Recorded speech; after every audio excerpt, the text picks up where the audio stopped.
Hi everyone, my name is Monica Watson and I'm the Marketing Manager here at Greenfield, Belser, a Finn Partners company. Welcome to another webinar in our Brand Thinking series. Leading the presentation today is Joe Walsh, a Principal and Creative Director here. We are sharing the dish on the websites of 50 of the largest associations in America. As we get ready to start, please make sure that all of your phones are muted, as this will prevent any background noise and ensure that everyone can hear the full presentation. Please feel free to ask any questions of our speaker throughout the presentation by chatting them directly into the GoToWebinar control panel, and we will address them at the end. Finally, I'd like to encourage everyone to join us via social media during the presentation. We will be tweeting from our own GBLTV handle using the hashtag GBWebinar. And with that said, I'll hand things off to Joe. Excellent. Thank you, Monica. Can you hear me clearly? I can. All right, excellent, and thank you everyone for joining. You know, we've been doing these webinars about once per quarter, and I'm very proud that this is the first one that's dedicated completely to associations. So thank you. I hope it's a valuable use of your time. We certainly have a lot to get through. I'll jump right in, having said that, and introduce site visits, and I think you've been on the site or at least heard about it based on your being here with us today. But what we've done is we've created it's a microsite. We've created a catalog, and in the catalog we have 4 sectors that we've reviewed. I'll talk about those in a moment. It's just about 250 sites total in the catalog, and we'll talk about these green ribbon winners in a moment, which really represent best practices, and we'll see a lot of examples. But the 4 sectors, we started with law firms and accounting firms and consulting firms, the professional services corner of the branding world, and in this tranche of our site visits work, we've moved on to these 50 large associations. So in any event, what we'll take you through is a little bit of setup of what we did and why we did it and how we did it, and spend the majority of our time on what we see and what we learn and what that can do to help you rethink or improve either your entire site or portions within it. So site visits contains reviews of 5 key pages. By the way, we keep site visits fresh. We update it quarterly, so when new sites are launched, we're putting them into the microsite. But the 5 pages are ones you might imagine. There's the home page, what it looks like on mobile. For associations, we looked at membership pages, about us, and also a thought leadership or resource center, since that kind of sharing is so central to what you all do for your members. It's interesting that the reason behind site visits is in some ways it's a record of not only where we are, but where we've all come with our sites. And it's interesting, if you go way back when into the way back machine, this is the web circa 1991-ish. On the left is the first web page, which is amazing, and on the right is Amazon.com circa 92, 93-ish, and my goodness, what a distance we've all traveled. This is Booz Allen Hamilton, which was one of the first professional service firms to go live with a quote-unquote web page, and you bring it up into the here and now, and it's an entirely different animal, isn't it? But what we're really here to talk about is not only the state of sites at in this moment, but this is really about ideas for what to do next, all right? To steal from Booz Allen Hamilton, we're trying to inspire the future. So a little snapshot of where we are. I mentioned the word web page. It's interesting. That's what they were when sites were first launched. They were a web page. Now there are thousands of pages, and of course, they need to work on all of our devices, and we're all fighting this, if you will, that analogy, but we're all in this content arms race. There's so much content vying for our attention, and responsible and courteous and compelling content is really, you know, a marketer's, one of their primary responsibilities these days. You also have lead generation, and you know, everybody talks about it, and there's great promise, and there's great pressure to connect the dots between marketing and business development.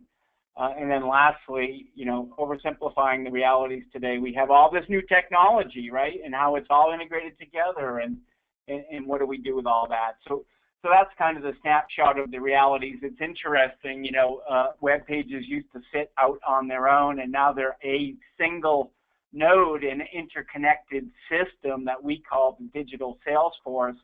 But it includes, you know, event marketing and SEO and email and SEM and social and blogs and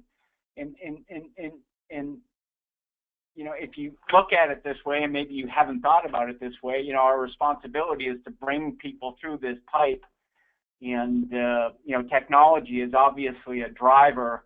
One of the things we all often tell our clients is that, you know, amid all the fervor, if you will, about this digital technology that gets us all so excited, we often forget that visitors don't read code, right? They read design, and they read content, and it's technology that enables it. So the best sites, like this AGA site, balance you know, what we call best of breed design, content, and technology, and we'll talk more about best of breed in a moment.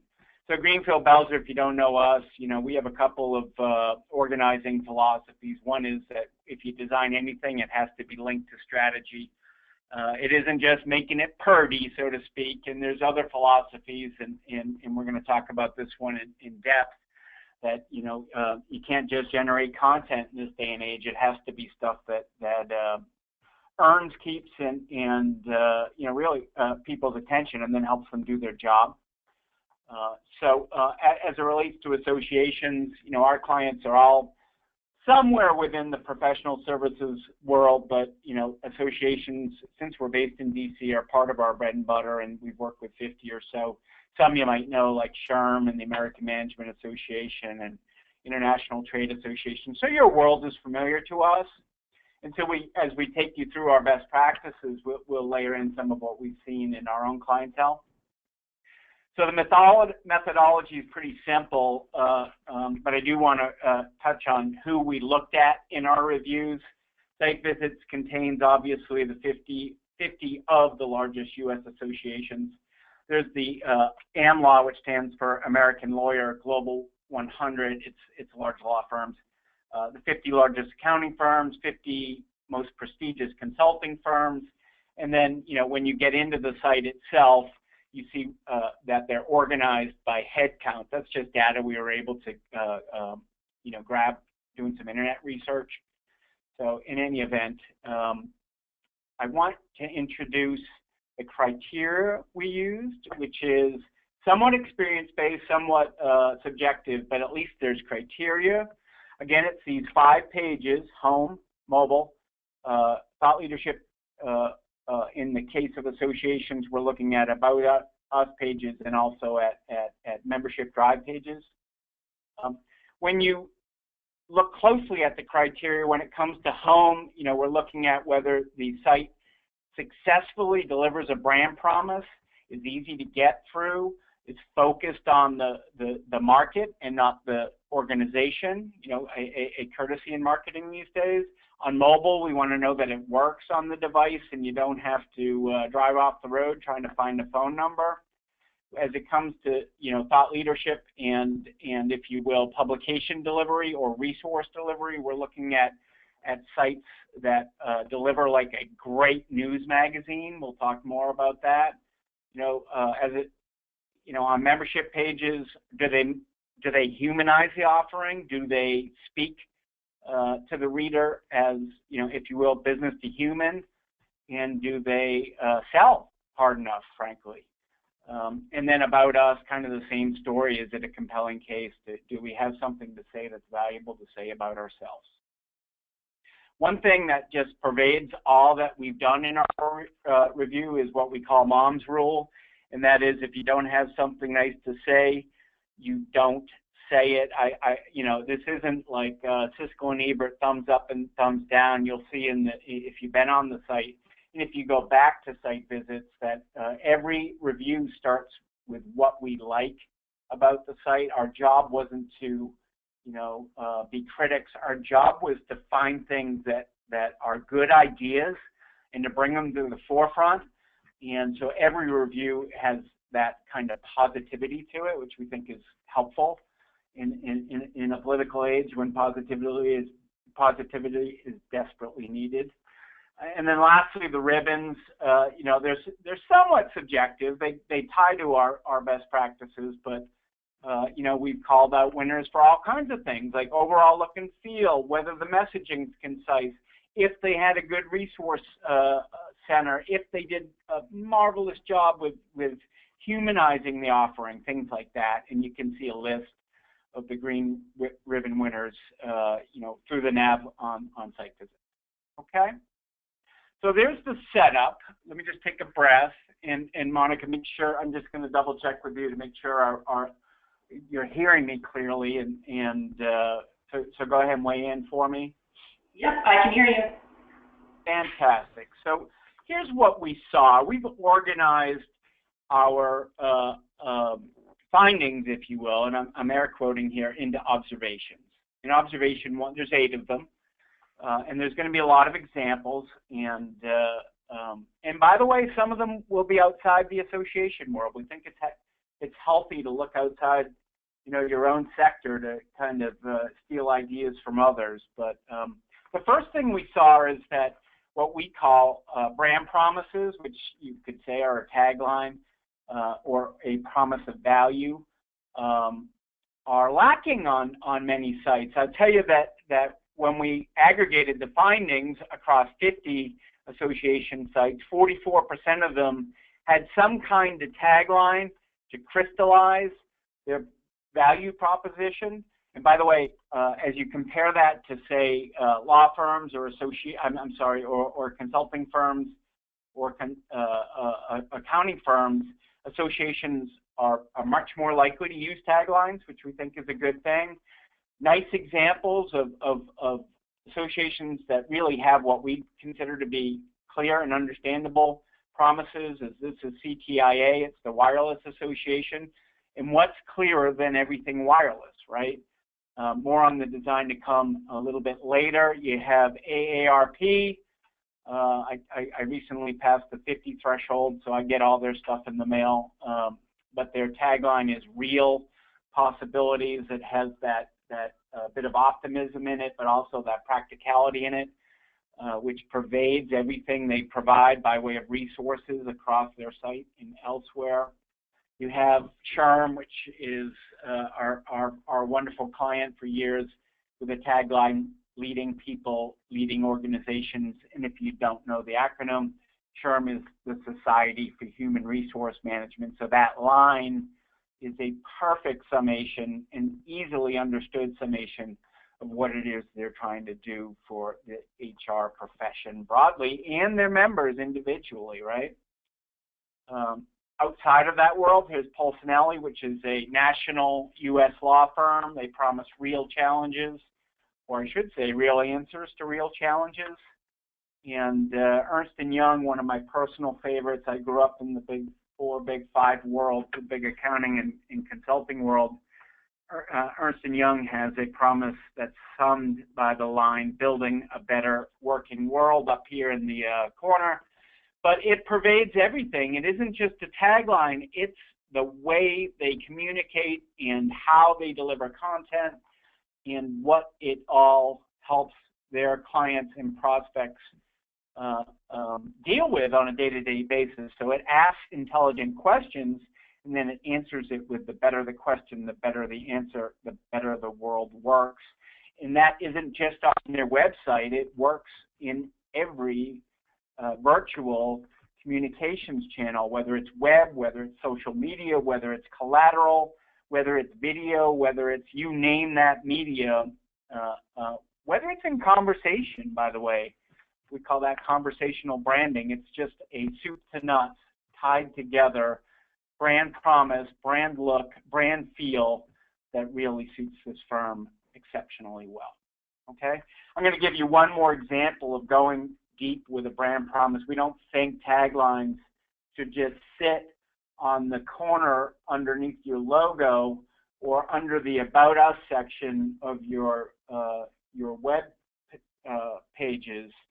It should, as I've already alluded to, pervade everything you do. So I'll give you, this is another great U.S. trending international law firm, and they promise the notion of being always ahead, and that is not only carried through on pages of the website like this landing page and this secondary landing page, right?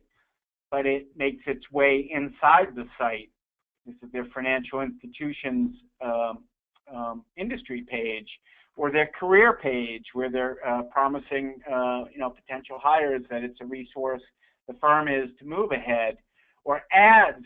They get into the act, and or industry ads. These are broad firm ads. These are particular sector ads. These are the everyday digital communication tools like invitations to events and or e-blasts on topical matters.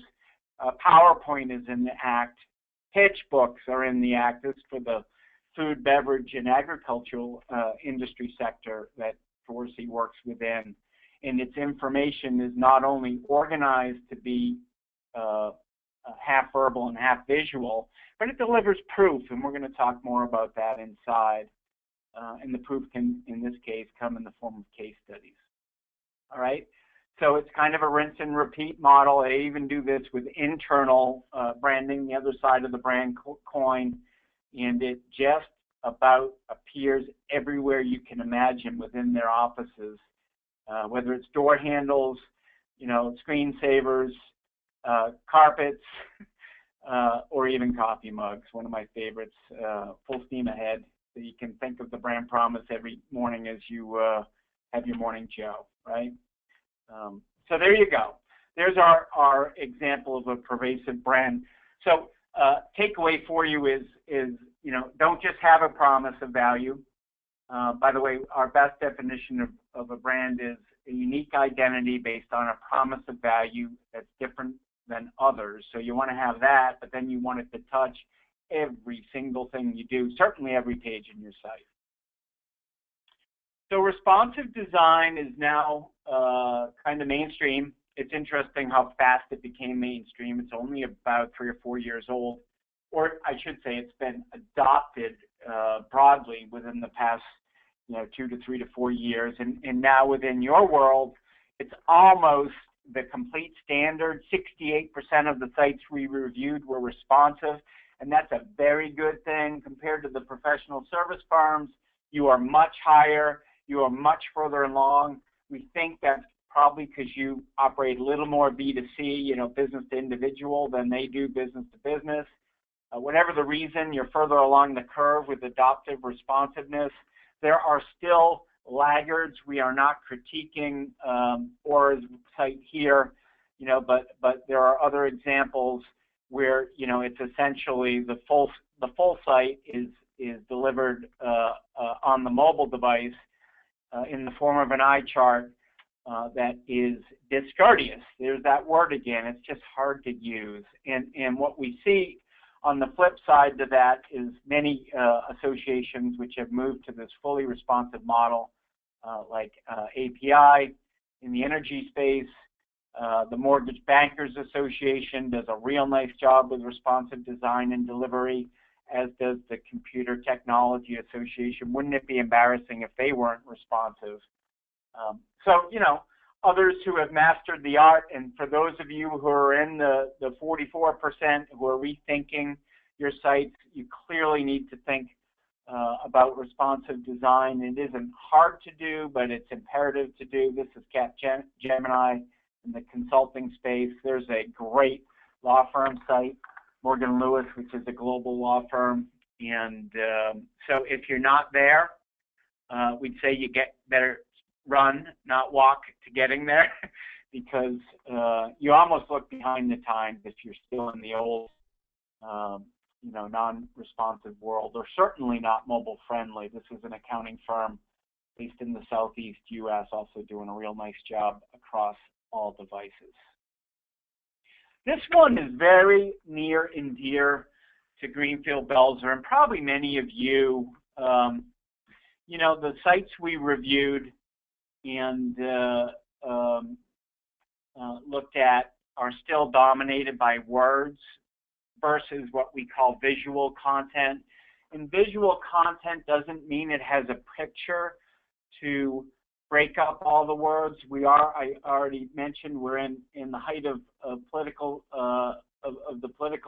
voting season, the election season. If you watch Wolf Blitzer in the Situation Room with John King breaking down what's going on, they interact with a wall of graphics, and it isn't information made pretty, it's information made understandable, right? It's substantive information that's delivered graphically. And what we were glad to see within, the association sites that we reviewed and cataloged are that more than half of them, or just close to half of them, are at least starting to balance words with visual information, and that's a welcome development. We see a lot of room to progress in that regard.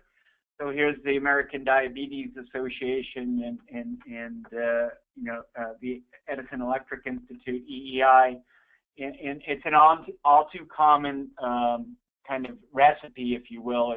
It's about, we call it the wall of words, and unfortunately, in the age we work in and live in, we don't have enough bandwidth mentally to deal with all words. It's interesting, just as an aside, we'll talk more about this in a moment, is that, we live in a world now, if you look at eye tracking studies on the web, where our eyes first go to color, shape, images, headlines, and last to words. So, this isn't so much about design as it is the responsibility to cater to the way audiences consume information. And AARP does a dynamite job here of delivering, its real valuable information, real possibilities, in a way that caters to the way our eyes work on the web. By the way, it's also harder to read on the web. The studies show that it's 50% or somewhere between 25 and 50% slower to read online than it is off. So other nice examples, this is another from the energy sector. This is a classic, really well done information graphic. It teaches, it doesn't sell, it explains how things work. OSA, which is the Optical Society, got a green ribbon for its 100th anniversary microsite. I would ask you to go check it out. It's absolutely compelling. It's dynamite. We had nothing to do with it, so we can brag on it without bragging on ourselves. But you scroll over any one of these items in the timeline, and it becomes a vivid story of how the society has been involved in the advancement of its members and others involved in that community through the years. Great storytelling, which is another marketing courtesy. My partner Berkey Belser gets the credit, but he often says that marketing's like one giant cocktail party, and those who tell the best stories get remembered. And the Optical Society not only has catered to the scanning reader, but they've done a nice job of telling great stories. Okay, so go check that one out. Accenture, you could argue that within professional services, I know it's kind of a sibling to associations, but you might even argue that it's a little bit removed from association marketing. But they're they've always been the innovators in the professional services marketing space. First on TV, first with responsive design. Their site they are just masters of delivering substance. That's what they're all about, in a way that's easy to get through and understandable and courteous, those words I've used before. This is an accounting firm, top 50, that does a really nice job of balancing verbal and visual. And just a couple other tips here. You should think, one way to think about content is as a salad bar in what we're used to in our marketing. And by the way, what our management teams, and our editors and the folks who are involved in our marketing want to do is dump a heaping helping of text onto either the web page or the proposal or the collateral material. And guess what? There are all kinds of other devices to deliver substance, whether they be tables or maps or charts. You can think back to USA Today 30 years ago, which was kind of panned at the time, but they were the ones who were innovating in the space, delivering all of this in bite-sized chunks, right? And so, in practice, you take that, and this is a top 100 law firm. There's the classic wall of words, and in what we would call an underwhelming bio, and all of that just takes a new life. It's all the same information, frankly. It's just delivered in another way. For those of you who are designers and writers, what we advise you to do is not to write first, but to think, think charts, think graphs, think tables, think maps. How can I take what we are trying to present and just present it in a way that is, aligned to what I said, colors, shapes, headlines, and other devices beyond the written word. Okay? Not to beat the point to death, but we just love this story. This is a recruiting pitch book for Pepper, and all of the data that's in this that they use for recruiting very senior partners who are very important to the firm's growth. It's an underwhelming pitch book, but the content is good. What's done after is all of the same data that were in those endless stream of bullets, right, that kind of are a snore. There's an old David Ogilvy quote, the great ad man, that says you can't bore people into trying your product or service. They're now presented in a way that not only you can flip through, but that you can scan through. So the takeaway here is for you to cater to the scanning reader. Kind of on that point, the association world, one of your primary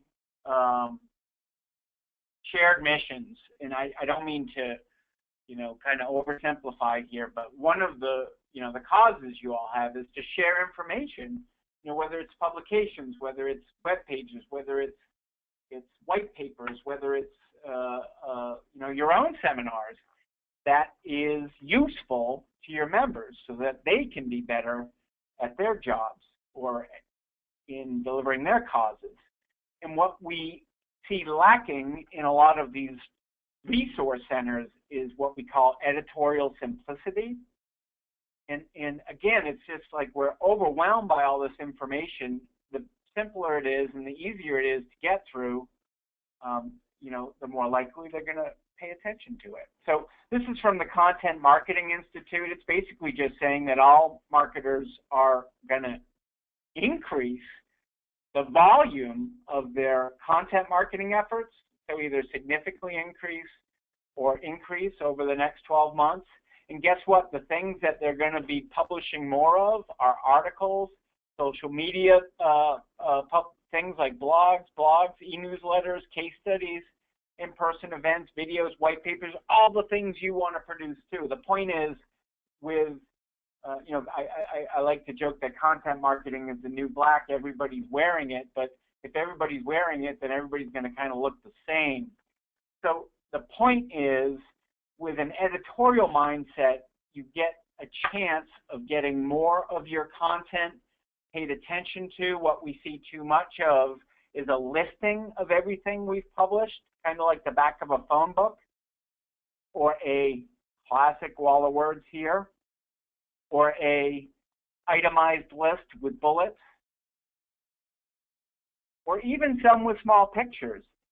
The flip side of that are associations that are beginning to think like a Wired magazine or the New York Times online or fill in your favorite news, Huffington Post, or, the great, well, there's all kinds of, The Economist is good at this. But think like publishers in that regard. So here you have the U.S. Chamber of Commerce, and they've literally done what the newspapers do, and they said, what's above the fold? What's the most important story of the day? What should I be leading my day with as I'm drinking my cup of coffee? Another strategy here that's employed by the Psychiatric Association, phenomenal job here of using visuals to deliver substantive information. It's a catalog of what they've published, but instead of listing these like the back of the phone book, they're visual cues to the publications I might be looking for, right? Great job. Deloitte, coming over from the consulting world, their problem is, and I know this factually because I've done some work with them, is they have so much content that it's hard to simplify it all. They've gathered it all into what they call the university press, and they're like McKinsey does this too. They've picked one mega issue and focused on that, and they focus on it for 6 to 8 weeks at a time, right? And that's ultra high level macro editorial focus. Here's the flip side of that. Here's our client Pepper Hamilton, who has done a nice job. Think back, color, shape, pictures, headlines of icons to organize a lot of news in a way that maybe perhaps is easier to get through. So, the takeaway, there's lots of ways to skin a cat. This is a firm that's organized its content by industry using illustrations.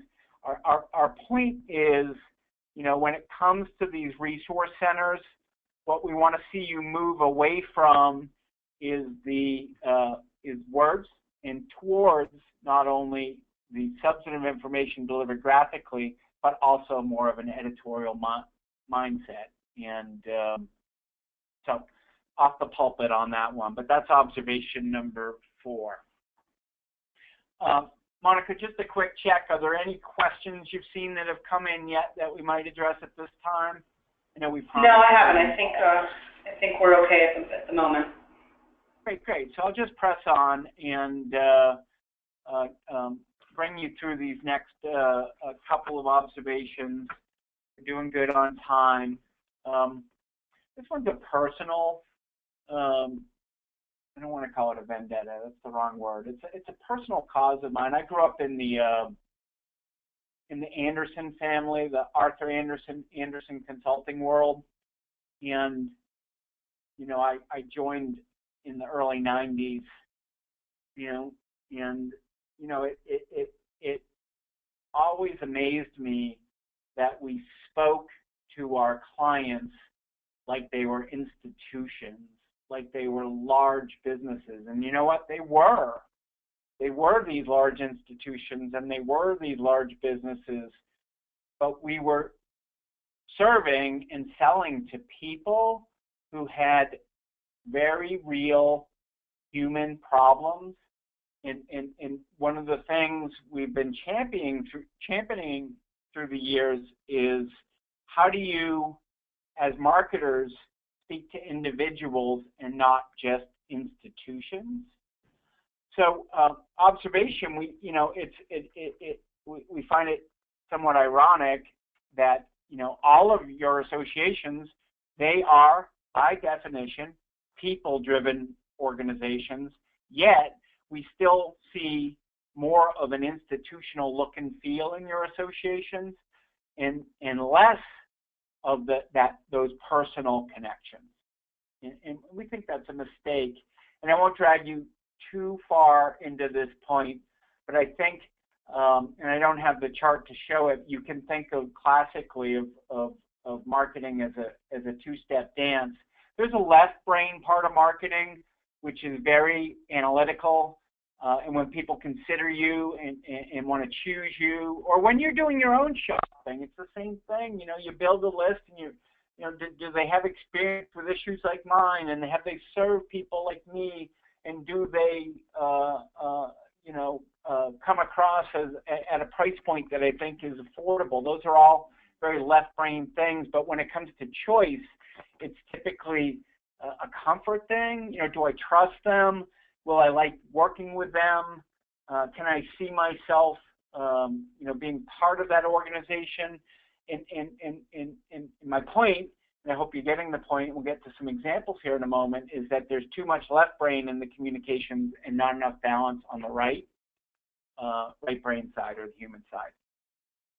So let me just show you a couple of examples. So by the way, both of these, API and CTIA, were Green Ribbon award-winning sites for reasons that you can go read about. But when you get to the membership page, they're a little cool. And I don't mean it in the way my kids would say that. They're institutional. It's kind of like name, rank, and serial number. And it's very left brain. You know, here are the reasons why. And by the way, it's all words. And you get some of that in the American Bankers Association too, even though it has some pictures to dress up the page. As opposed to, this is the American Chemical Society. We thought this was a wonderful site because it's the member page, and guess what it leads with? It leads with members. and why they're members, and their stories, and what they get out of membership. So again, these sites, you know, they do a nice job of articulating the benefits of membership. Sites like ACS do a nice job of articulating the stories of members, and we think there's more role for more storytelling in sites like yours. And whether that's done in pictures, in testimonials, in videos, in case studies, you name the device, we're just asking that more of it should be done, and so that members can literally see themselves. You know who's really good at that? If you want ideas, we do a fair amount of work in the higher education space, and I have a couple of kids who have just enrolled in college in the last couple of years and went through the process of choosing among schools. Colleges and universities and prep schools and all that, they do a fantastic job of telling student stories and introducing the faculty and showing what life on campus is really going to be like. And we think that if you're looking for inspiration on how to humanize your membership pages, maybe you go and look at some of the higher education websites and material. Just another example here. Sorry. I'm sorry, go ahead.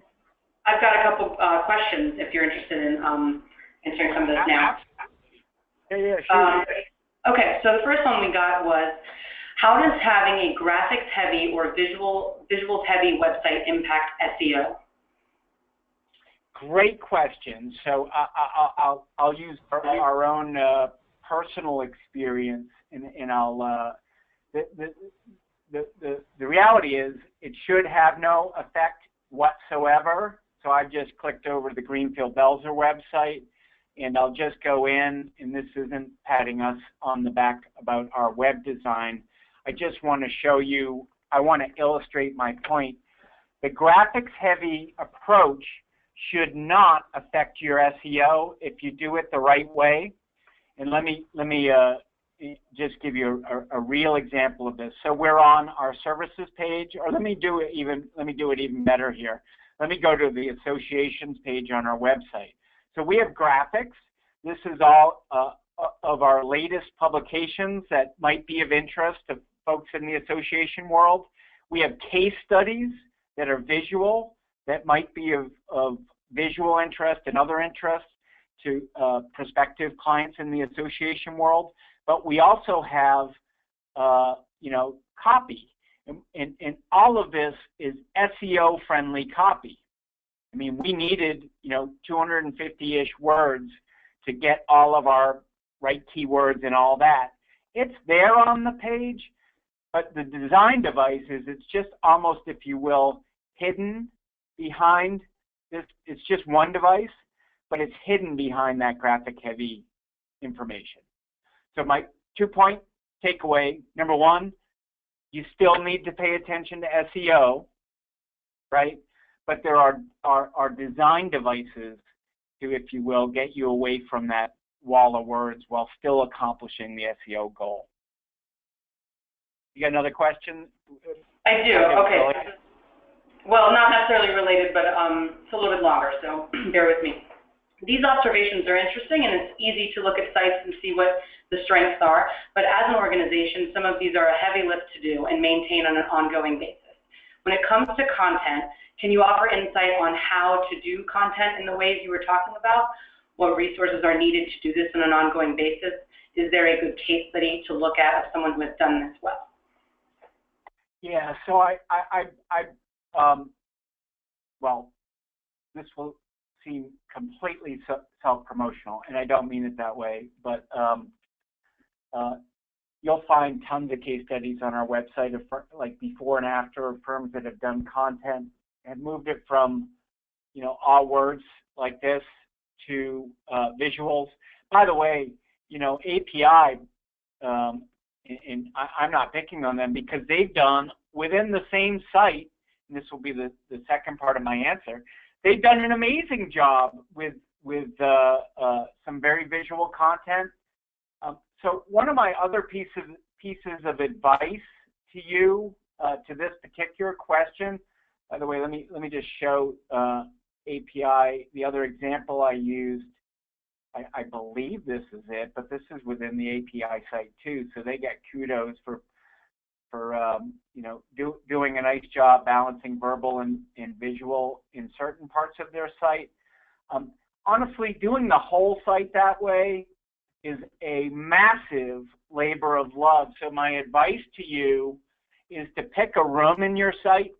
If you're renovating the house and you can't afford or don't have the resources or don't have the people or don't have the staff or don't even have the stomach to do the whole house over, pick a room and do, visual and verbal. The other piece of advice in the question I have is I would literally ask you, instead of starting writing out content, like in paragraphs, I'd ask you to take a checklist, like, and on the checklist, it has the word charts and maps and tables, and just think of other devices for delivering pictures, and say, how can I, before I write, how can I deliver some of this information in other ways? That's my answer. Monica, before I press on, any other related questions? Not at this time. I'll save this one for the end. Right. So again, we're in this humanizing module, if you will, and I talked about using people. I talked about telling stories. We thought, just another example, this is the NAB, and we thought this was just a lovely and effective and about the market way of humanizing. It's basically saying what it says, we've got your back. And then it goes on to say why. And then it gives proof about, this is the National Association of Broadcasters, I believe. And that's just saying that in a very human way, we're here for you. That's humanizing. This is the National Association of Home Builders. We loved, talk about compelling member benefits. They've been able to quantify how they help. Basically, right here, and it's a very bold promise, we've saved every member $5,700, and then they, with their membership, basically, I don't know what the cost of membership at the NHAB is, but they've quantified, if you pay your membership, you're getting $5,700 back immediately, and here's how. What a compelling argument that is for joining. So kind of a three-part, use people, speak to people on a human level, and if you can, in terms of membership benefits, quantify them, right? So that's all about humanizing. This is a microsite just to put punctuation on the point about humanizing. It's outside of the association world. This is a wealth management firm. Primarily, they work with ultra high net worth individuals, which explains the logo, the family tree. But this microsite is meant to cater to the 20-somethings who are the next generation of people dealing. It's kind of the 1%, if you will, that are coming into their wealth. But the microsite is meant to educate, but instead of being academic and institutional, it's personal and human. It's organized around stages. You can navigate it by topic. You can find what you're looking for, like doing my first estate plan based on what phase you're in. And then you get to, a substantive article. And it's interesting here. This is just good information design because what does it do? Number one, I have awful eyesight. It's in type that's large enough to read. It has a good headline. It has a synopsis of what it's going to be. And then it has subheads, short paragraphs, well edited, and you rinse and you repeat. Right? So, by the way, we're seeing more. This is a sidebar, but we're seeing more of these, topic or target or industry or group specific in the advocacy world, within associations. We're seeing more of these microsites that deal with, they're essentially they're for specific audiences, catered to specific audiences with content for specific audiences. So, in any event, that's observation 5. This ties into our balance between visual and verbal or written word. We're seeing more, not only visual content, but obviously more video. And we're also seeing more moving elements on web pages. And, you harken back to what we saw in 1991 or 92 with Amazon or with Booz Allen Hamilton. Now sites are, not only do they have video, but they have other things that are essentially, designed to capture our overstimulated minds. And plus added bandwidth is allowing, more movies and such, more moving graphics. On the video thing, in particular, we saw that 64% of sites in the association world that we reviewed had video in one way or another. We think that's a really good thing. We'll set aside whether the videos were good or bad. Many videos on the web are too long. Many are too similar. They're just kind of the talking heads. Many lack creative the creativity that we would see, like, in the Madison Avenue world. But that's another topic altogether. The good news is that there are more and more videos. For instance, this is ACE, the American Council on Education membership. When you get to who are our members, you click on one of, a dozen or a couple dozen members, and they'll talk to you about what's important to them. They'll talk to you about what's important to the council. They'll talk to you about the issues of the day, and it's better than reading, frankly. And if they're done well, most of us will pay attention at least for 30 seconds or so. One of the best, this is a green ribbon winner. This is the American Institute of Architects. This is within their site. It's a microsite, and it's called the I Look Up.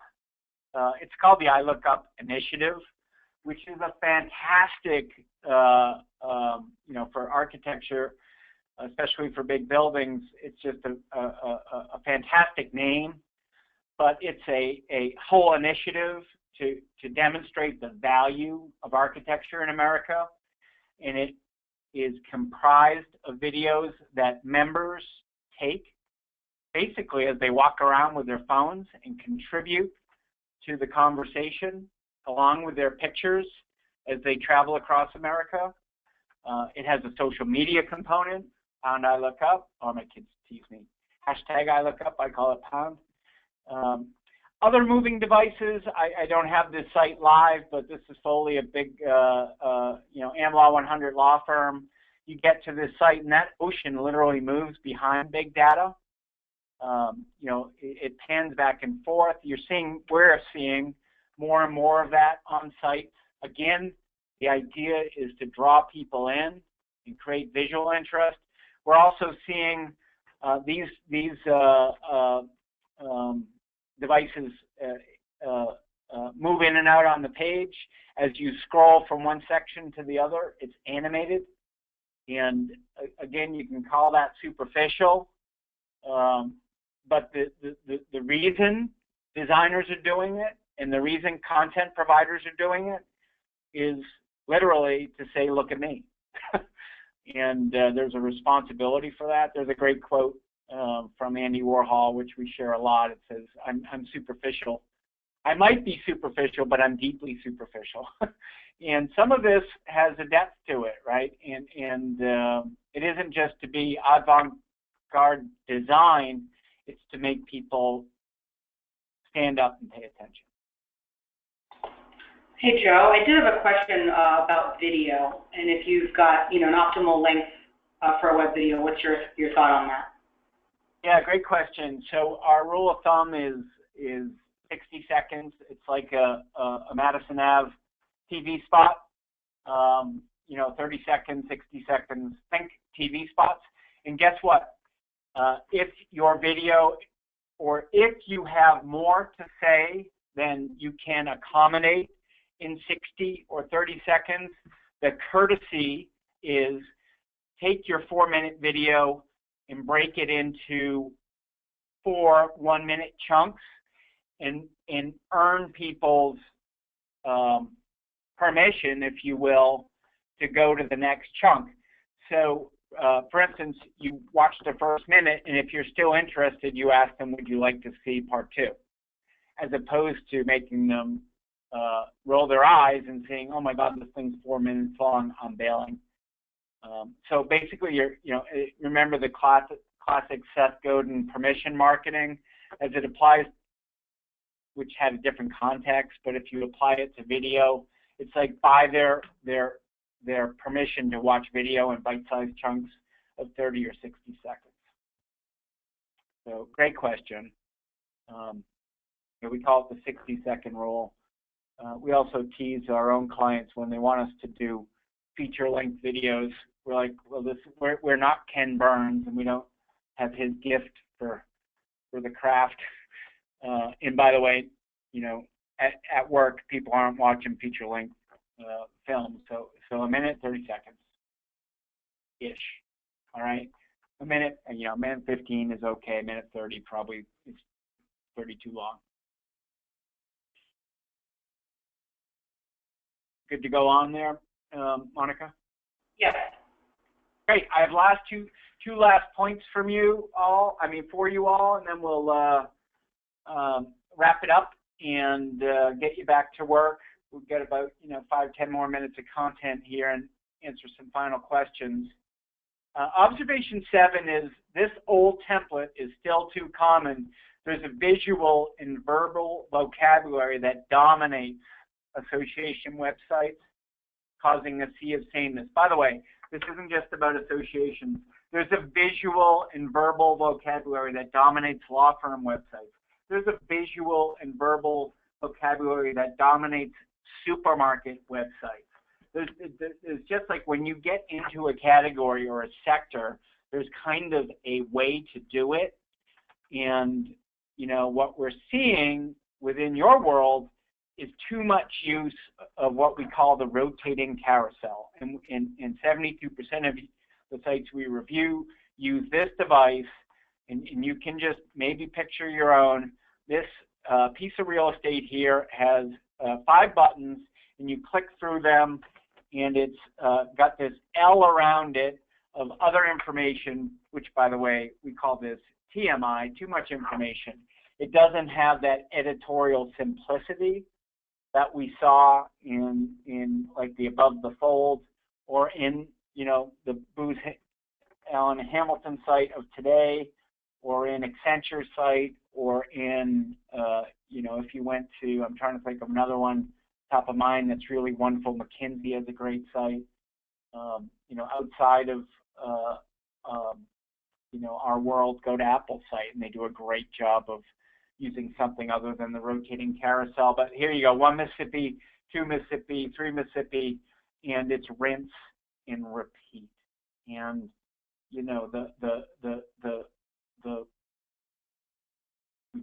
we call it the sea of sameness, but it's basically, it seems like everybody bought their design off the shelf.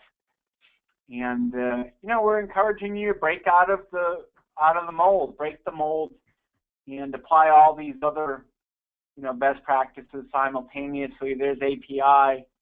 I believe that's for the American Petroleum Institute. It's hard to keep all the acronyms straight, but there's a different way to do that same dance.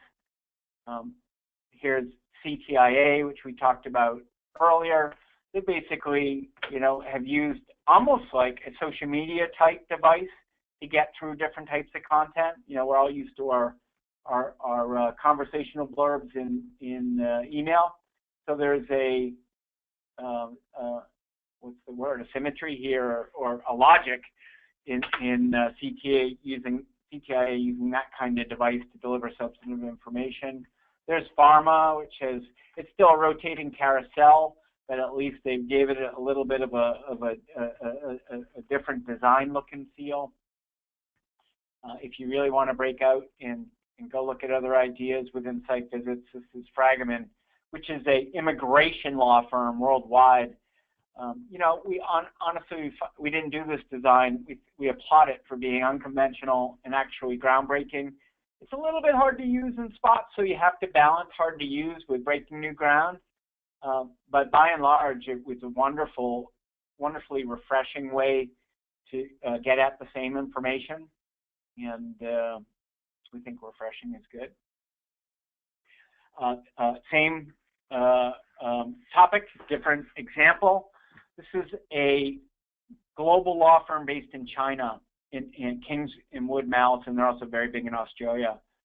And we never thought we'd be looking to that part of the world for inspiration, for really wonderful, thoughtful, kind of groundbreaking design, but it's all of that and more.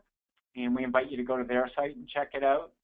And that isn't disparaging. It's just like I didn't expect to see great brand design work targeting American companies coming from China, right? So we have a lot to learn. Infosys does a nice job in the tech consulting space.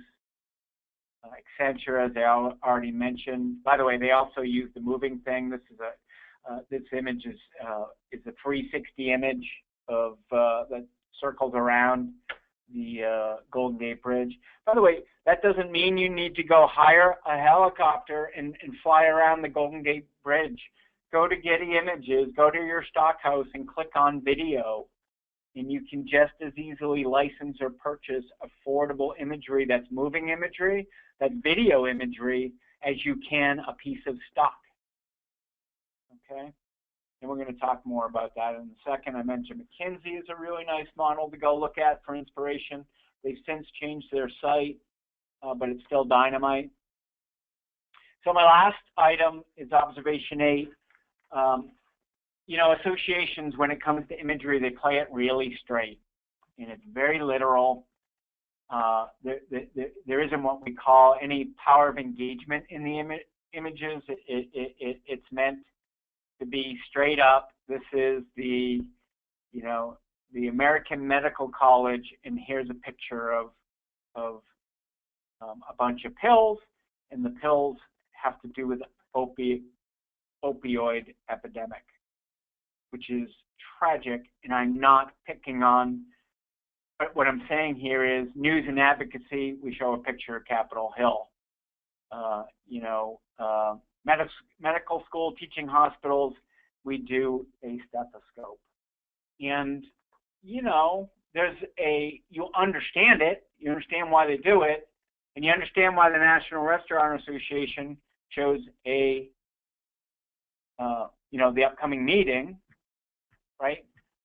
But what we're suggesting in our overstimulated world is that there's ways to use imagery or illustration or videos that kind of breaks the mold a bit. The American Gas Association has done a phenomenal job here.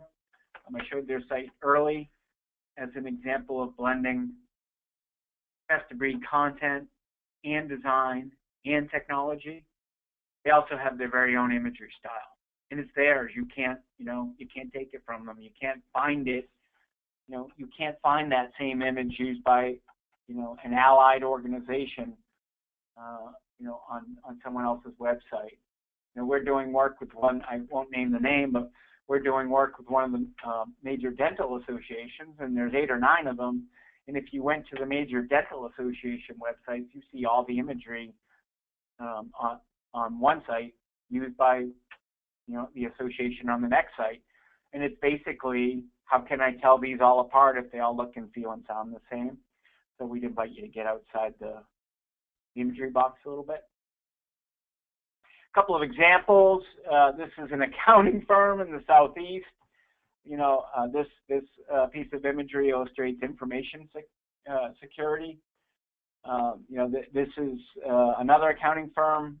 They commissioned an illustrator to do, kind of 50 New Yorker-like, cover illustrations that they use for all kinds of marketing. These things appear in their proposals.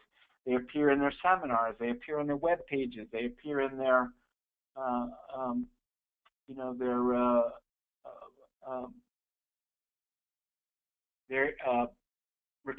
recruitment marketing. Sorry for stammering there.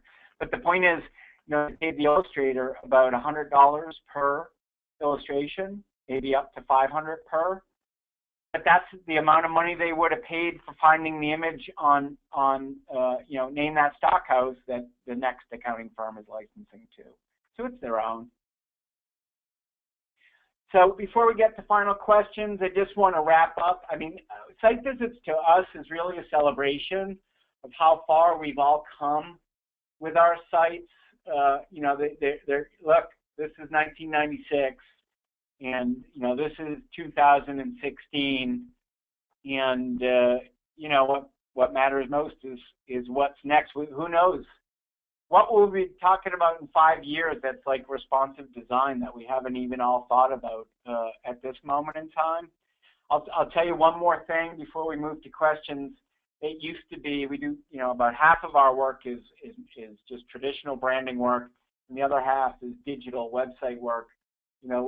5 years ago, it used to be that the life of a website, design, content, technology was somewhere between 5 and 8 years, and you only changed it if the business really changed, like you merged or something, or changed your name. But now what we're seeing is that the lifespan of those sites, because of a number of reasons, technology included, is collapsing to 3 to 5 years. And our advice to our clients and to you is that, instead of waiting for that major renovation, you think of that room renovation model and maybe go after one part of the site, and as opposed to doing the whole shebang, because that's a year-long or 6-month-long effort. In any event, we'll drop it here and ask for final questions. Monica, I will say, shameless plug here, if you're looking for more ideas, go to we have this thing called brand thinking within our website, and it's just chock full of stuff. We're passionate about this. We write about it. We have videos about it. We have research studies about it, like site visits. We have other webinars you might find interesting. We have our own blog, but one nice source of if we hope, inspiration. So Monica, back to you for final questions, and we'll wrap it. Sure. So I did get another one here from the panel. Is it okay if your website looks a bit like other association websites, and in parentheses, if it looks good, since we have different targets? Yeah, I think that's a really important point here, and one I completely agree with. Like the American Petroleum Institute isn't competing with the American Dental Association, right? Like one of these things is not like the other. It's not like Skadden Arps, which is a mega law firm, a great law firm, is competing with Latham and Watkins, which is another great global law firm, and are trying to get the very same clients, right? So yes, I think it's okay that there is a shared vocabulary because you don't have as much of a differentiation problem. But I will say, and here's the big but, I do think, as marketers, you have a responsibility to be innovative. I think you have a responsibility to be courteous. And I think you have certainly, and this ties to one of our other points, balance verbal and visual. Regardless of whether you're differentiating, it's courteous and innovative to, deliver substance graphically. I'd also say for those of you, in the association world who don't have a market that's cornered, like I alluded to, and in the dental world, a dentist could be part of 6 or 7 possible associations, and they may be choosing, am I going to do ADA or am I going to do something else? So in those cases, you do want to look at differentiation as well. Okay, I've got another one. Are there suggestions for how to deal with a constant flow of information coming from many different staffers?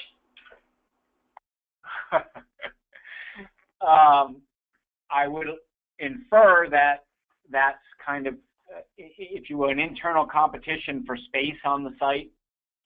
And so I have 2 suggestions. And one might be impractical, but I'm going to say it anyways. There needs to be a editorial arbiter who, if you will, referees the internal scrums. 2, I would say that your strategic plan, if there is one, should be a North Star and a bit of a referee for who gets the lion's share of the space. And then 3, I would say that when you can't or don't have those refereeing devices, either a strategic plan or an editor, that you need something like the Pepper Hamilton example I showed, which is a design that allows for a lot of information, but still doesn't make it feel overwhelming. And I know that partially bailing on the question. We get it all the time from our clients, but the best answer is, someone like Deloitte. You go in Deloitte University Press literally has an editor-in-chief, and he or she is deciding what's above the fold. So that's the answer there. Cool. How do you plan to update the sites as they change over time? Oh, well, that's a good question. Thank you for asking. So once a quarter, what we do, this is takes us, we use a couple of interns, and it takes us a few hours. We go back through all 50 sites, and we look to see if something new has happened on it, or if it was relaunched entirely. And we then update the screen captures, update the review, essentially update the catalog. The other thing we have on site visits, to the extent you're interested and come back and visit it, is there's a form to fill out, and if your own association website has done something neat, just send us an email and we'll update it immediately. So that's the plan. We also plan to add one more. We have plans for one more sector, and that's the what's called the AEC industry, which is another corner of the professions. It's architects, engineers, and construction. So that'll be added into it maybe in 2017. Okay, awesome. And I think this is our last one. Are there any trends, other trends, besides what you've mentioned that you're seeing that have not been discussed here? For example, advocacy is so central to many associations. Yeah, I think I'll just reiterate, one trend, advocacy in particular. We're seeing more teaching than selling. So advocacy is an interesting topic, and so many of you are involved in it. and we do a lot of this work with associations, and we talk to members, and we ask them how important advocacy is to them, and they invariably say, oh my God, it's so important to me, but I don't know what we are doing for advocacy. Like, I know we do it, I know I contribute to it, but I don't know exactly what we're doing. And so I'd say teaching, like, you know, here's our advocacy agenda, here's how we go through it, here's what we're up to is really important. We're seeing more microsites, Monica, in that regard to the question, dedicated to advocacy that really do a nice job of with all the other lessons I just took you through, observations. So microsites are a new trend. Some of the other trends are, you know, we've touched on lots of video, lots of information graphics, move to responsive, much more focus on the human element, and, you know, much focus on the market. It's a classic statement that marketing's about them and not about us. It's so simple on the surface, but it's interesting and we all do it. B2B, B2C, associations, law firms, you name it. You know, by default, we tend to talk more about ourselves in marketing than about the market, and we'd like to see, you know, the trend is to flip that. So, yeah, I see we're just about out of time. Let's put people back to work, and thank you everybody so much for joining. Monica, you have any final kind of housekeeping or instructions for folks? Yeah, I just wanted to make it known to everyone that we will be sending out a copy of both the recording of the presentation and the slides. I expect to see that tomorrow. And if you have any questions, please don't hesitate to reach out to us. Yeah, great. And thank you all again for coming. Thank you, everyone. Have a great day.